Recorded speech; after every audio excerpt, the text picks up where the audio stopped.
imagine it in my head, all of you like out there in the theater watching me, and I just can't quite wrap my head around it.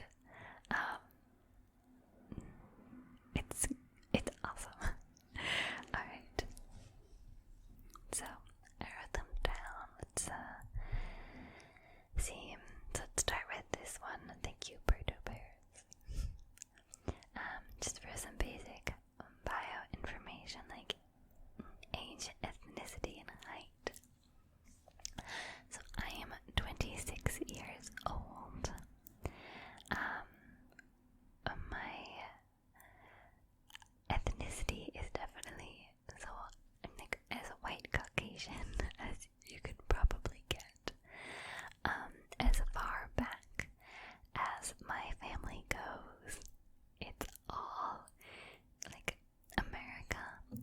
So, you know, I'm not Native American, so I am not actually originally from this country. Well, there is some Native American in there, but I won't say that that's like a proud history. I don't know the story of that particular ancestral coupling, but it's far enough back that I wouldn't claim to be, Native American. But we've been in America for truly generations. Before that, it's a real smattering of pretty much anywhere in Europe. So primarily it's primarily Scottish Irish with a little bit of English thrown in. And then you can also throw in, from what I can tell, I don't have every single thing traced back. There's some German, Swedish, French, maybe a little bit of Portuguese as well thrown in there. And probably some other things too. But we came over. I have ancestors that came over on the Mayflower, like truly as far back as white people came to America. There was my people. Race, clearly Caucasian, ethnicity.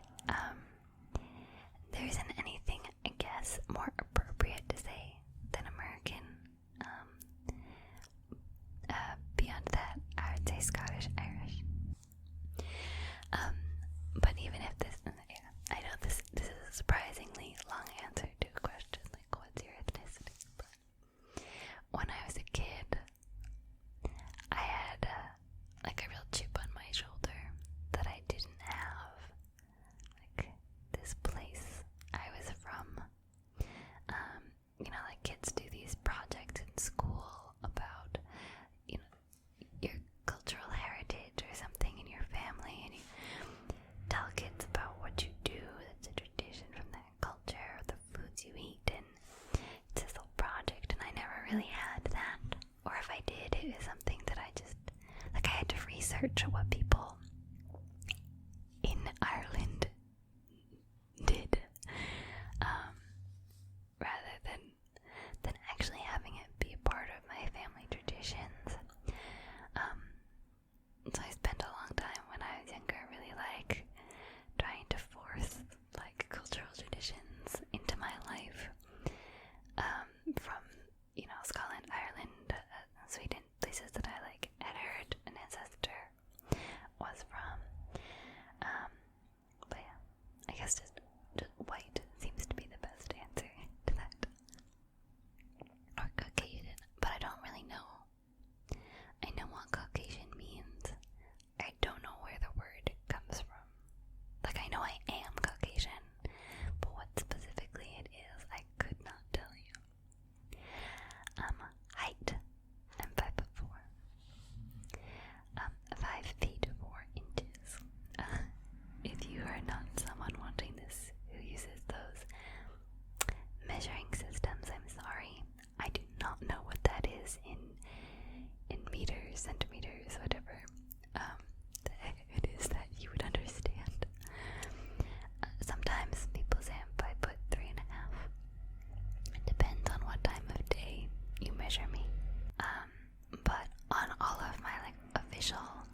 or so I have found. And so when I went to Japan, I was at an international school, and people only got to know me by speaking Japanese. That was our only common language. So I had to come up with a different name using Japanese sounds to have people call me, because my name didn't translate well. And I went with Keito, which now that I'm saying it sounds like Kate, which is also not my name. But I went with Keito because I liked it. A friend came up with it for me, actually, and it was only 3 hiragana, 3 symbols in the writing system. So it was really easy for people to get when they were trying to pronounce it. I think we like randomly picked 3 from the chart, and ended up with Keito. And I made a lot of friends there, and that just sort of, I responded to that. And when I came back to the US, I used it in my Japanese classes here, and sort of started overlapping that a lot of people called me Keito, and then people that weren't in Japanese class joined in, and it sort of morphed into a Keito instead of Keito. So Keito doesn't sound Japanese per se, but I would also respond to Keito. If you would like to say it that way in your head, it's totally fine. So it doesn't have a specific meaning, and it is not my real name, but I like having some ownership of it as a term. I feel strongly connected to it as a name. And it's also not something I know other people to have as a name, except once I saw someone spelled C. I came across at least one person who has a name spelled the way I do, in the C-A-I-T-O, Keito, spelled that way in the credits of a Brazilian show I was watching that I forget the name of, but it's in Portuguese. I think because the show is in Portuguese, it might have been pronounced Kaito, but I don't know. Anyways, I am the only Keito I know, Keito or Keito, and that makes me feel like it's kind of cool for an ASMR channel, right? Alright, so Scott2296 asked, do you have any stories to tell, such as you saw a UFO, a ghost, or Sasquatch? That's a really good question. I don't have a very interesting answer, because, and the answer is no, I don't really. But it would have been great if I did have an answer. I will say, there was one time in high school when I was very scared, like I was very convinced we would see a UFO or a ghost or something, because like weird things were happening. So it was myself and 2 of my friends, Nick and Henry. And I did a lot of theater in high school. So Henry was driving Nick and I from the theater where we just performed to the cast party at someone else's house. We'd never been there before, but it wasn't supposed to be a long drive. So we get in the car and we're driving, and it's at night, like late at night, and it gets super misty. Like we cannot see anything. So we're pretty like nervous. Then the roads get narrower and narrower, and we lose all of the street lights because she's at like a farm is where she lives, like at a proper farm. So there's no other cars around. There's no street lights. Super misty. No street signs either. And we're just like going straight, doing our best to get there. We were supposed to follow someone else, like another car. We were driving behind them, but we lost the other car. They like went ahead too far, and it was just us. We didn't have a GPS going because they had explained how to get there. Like we were supposed to just go straight on this road at this point, but it was turning and twisting, and it looked like there was only one lane, but it was misty, so we couldn't tell. We were like, we should call someone. My phone had died, and then we tried Henry's phone, but Henry's phone like wasn't functioning. It was on, and then we like took it out, flipped it open, back when we had flip phones, and we saw the screen, but it was just like a blue screen of death. And then we tried Nick's phone, and like he was like ahead of the game with like a nice iPhone, and he was like hitting the button and it wouldn't get past the lock screen. Like we couldn't get it to function. So we were freaking out. We're like, we don't have phones. They're all doing something like weird and unusual, and we like probably wouldn't get signal if we had signal. We lost our car that we were following. Can't say anything. I was terrified. I was like, this is exactly the scenario where people die in horror movies. It was very creepy. I did not actually see a ghost or a UFO, but something was happening. Like, our technology was malfunctioning. Like, quite malfunctioning. So I couldn't tell you what happened or why, but eventually we did make it to the house, and everyone else was like already there. They thought we were crazy. Like, what do you mean? It was like hard to find or like misty.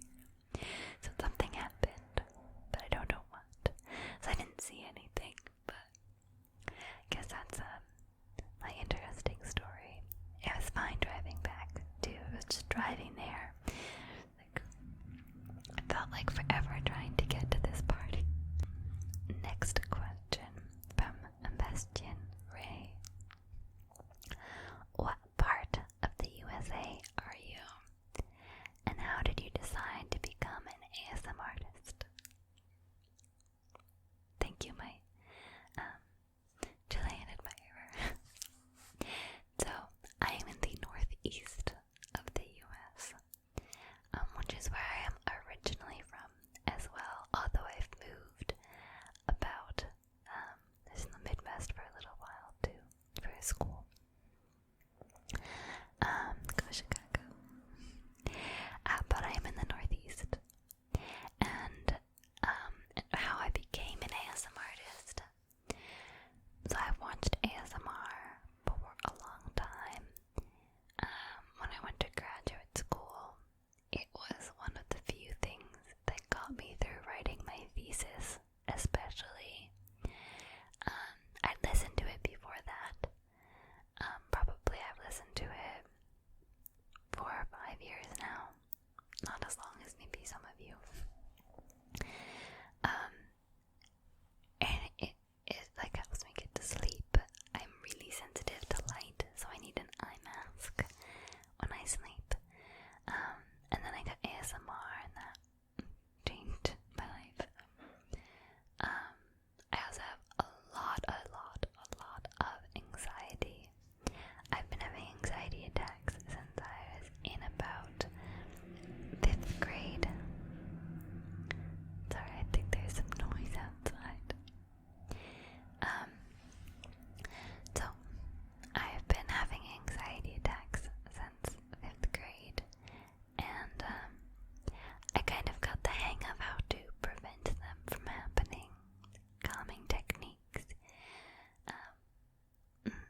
recently completed my graduate degree, I was like, okay, like this is actually so important to my life, something I love listening to. And a lot of my life, I've been told that I have a nice voice, especially when, like I read a lot of, bedtime stories to people, the kids, things like that. And a lot of people say that they just really enjoyed listening to me. So I thought, maybe I could do this. Maybe I could do it. I already had a microphone because of streaming purposes. So I thought I both think I could like do it talent-wise and I could do it technology-wise. It's like why the heck not? I figured it would be a great chance to sort of form a real community of people that like ASMR and, specifically the ASMR that I like, because that's what I do. And also, I just think that, excuse me,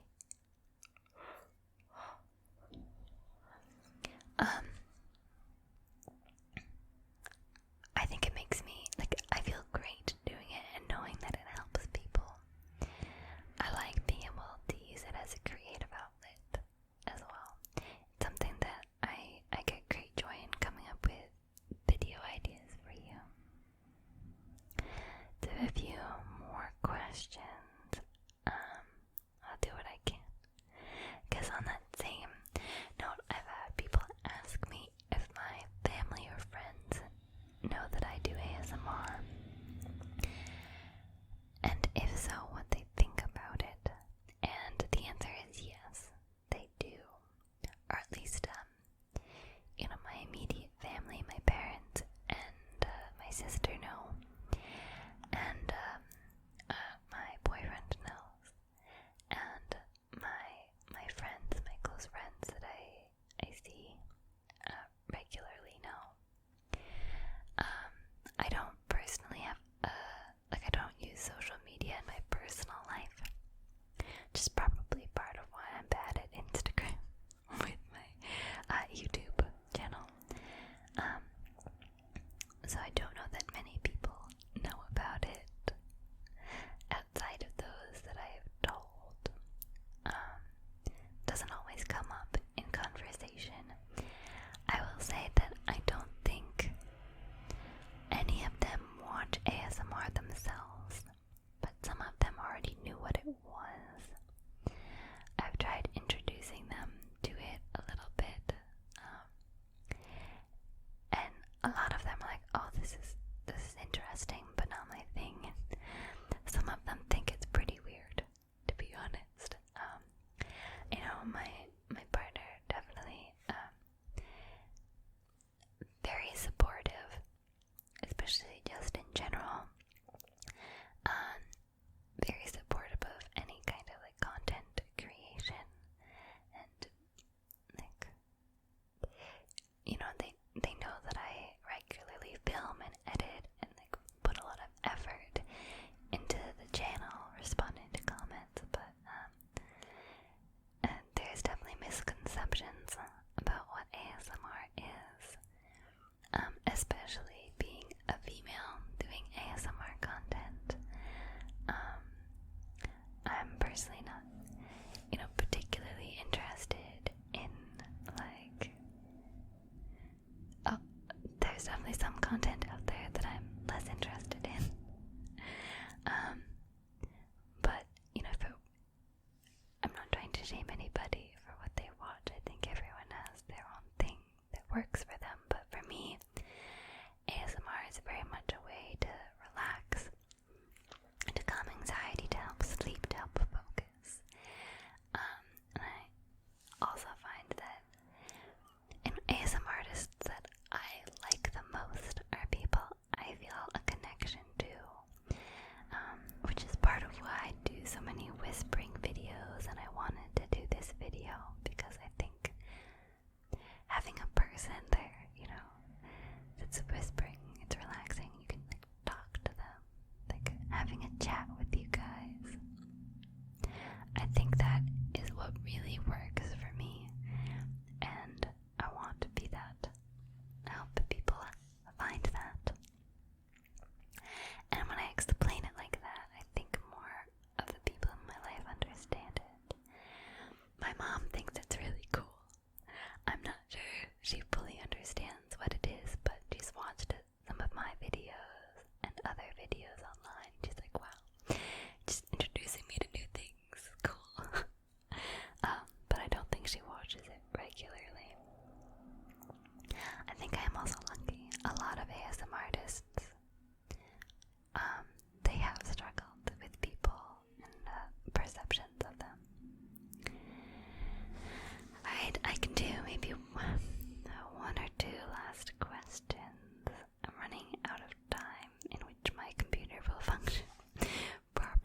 visited.